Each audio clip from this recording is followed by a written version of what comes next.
如果發現係有病嘅或者有內傷嘅，咁我哋馬上再討論下。所有嘅操作最好可以喺一次麻醉嘅範圍之內，全部做晒佢。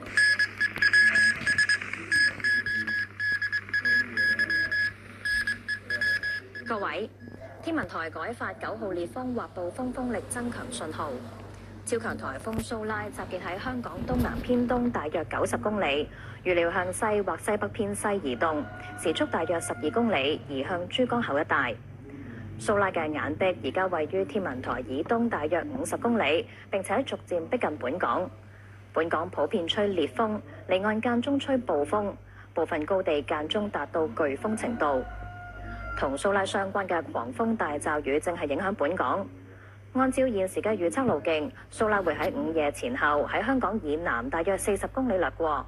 本港將會由吹偏北風，逐漸轉為吹東至東南風。原本受遮蔽嘅地方可能會變得當風。呢次風暴消息報導完，6點半新聞會有詳細報導。